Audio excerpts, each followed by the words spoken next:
Aray.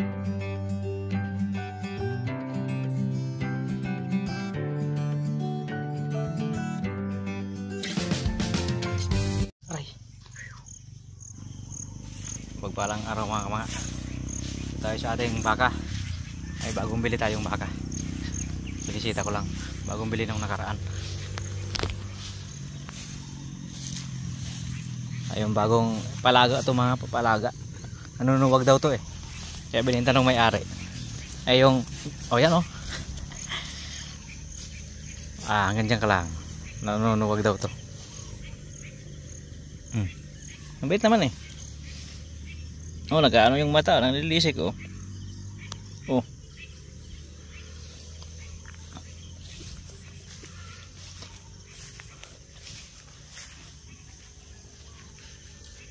Ay mga kamanga. Ang bili natin ito ay 32.5. Ayaw pakita ah. Ito yung pastulan niya. Yan. Mag-isa lang na baka to. Ito kaya bininta dahil daw inano siya, yung sinuwag, nakatalikod bigla siyang sinuwag yung may-ari. Kaya bininta. Mabait naman mga kamanga oh. Mabait eh. Nasa tingin nyo mga kamanga kung sa inyong mga magkano to. Tingnan natin yung likod. Ang tinitingnan nito pag bibili kayong likod. Kung malaman. Ayan oh. Medyo payat pa siya mga kamanga. Pero iko-kondisyon nung nag-aalaga. Nagpabili na siya sa akin ng pang-kondisyon. Trigo sa kapage.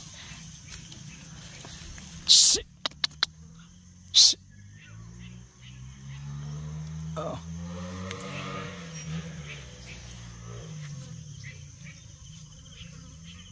Ano naman siya?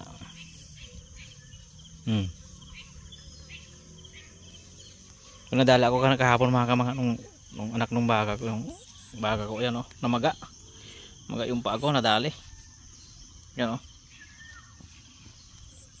Biglang tumakbo. Eh naglalagay ako nung yung pinagtalian ng baka. Ayun nadali. Biglang tumakbo, nadali ng lubid tsaka yung ba sa Tagalog yung uso kung tawagin sa amin. Yung pinagtalian ng baka. Ng lubid. Maga. Ano? Dali. Ilagyan ko ng gamot.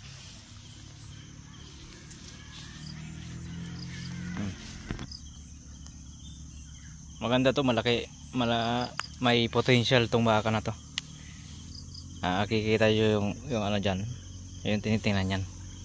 So, maganda yung niya, lalaki to. Ilang buwan lang to, ibibinta na to nung 3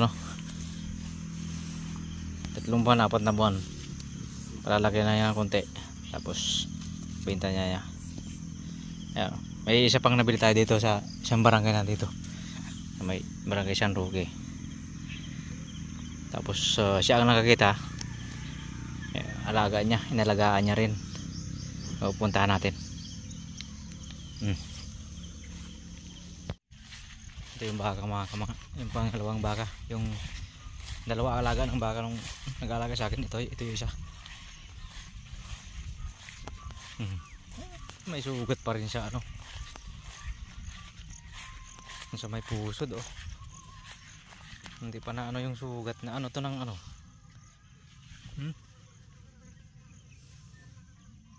sugat.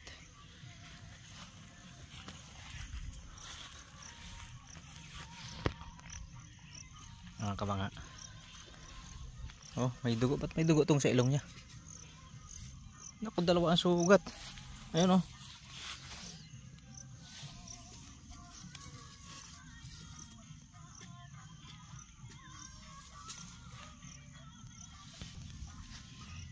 Pumaya itong baka mga kamanga.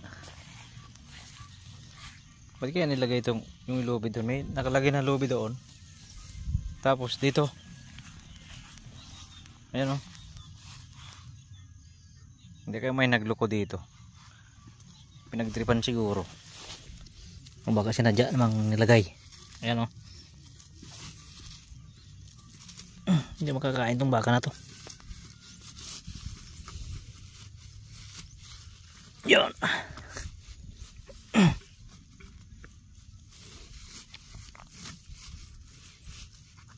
Yun. Baka manakaw tong ano niya. Ito yung sinasabi ko mga kamanga. Naglalagay ako nung ganito. Kaso kawayan. Biglang tumakbo yung anak nung ano. Ang anak nung inalaga ko na inahin. Yan o, maga. Yan o. Biglang tumakbo. Hindi naman nasagad. Naputol yung ano. Tapos biglang pumisik sa akin. Pumitik. Umikot ng hindi yata umikot. Parang na ano lang na ano lang sa ganon. Tapos hanggang dito yung tama oh.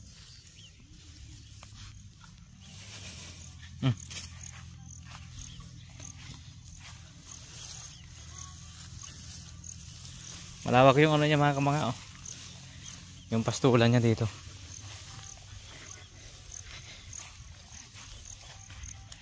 Ang bili nito mga kamanga 524. 30 ang alok nito. Tapos may pumunta. Ang tawad, ang presyo nung pumunta dito ay 25. Ngayon pinuntahan namin. Sabi ko ano, mahal nga to sa 25. Dapat ano lang to eh. Nasa 20. Pwede na to sa 20, 21. Kung sa akin, ay gusto naman nung nag-aalaga. Kasi lalaki itong baka na to.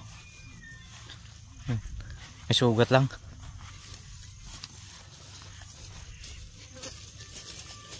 Mo.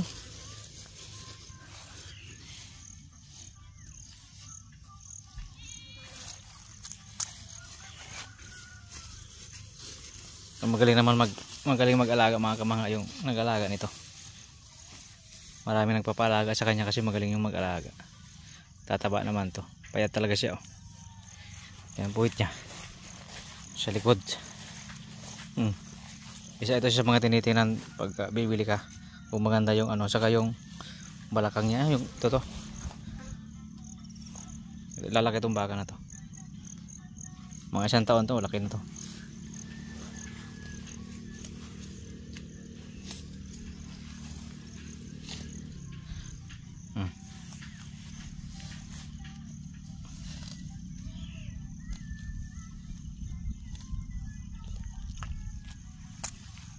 Lawak sa ito mga kamanga, mga taniman to ng mga taga nandito.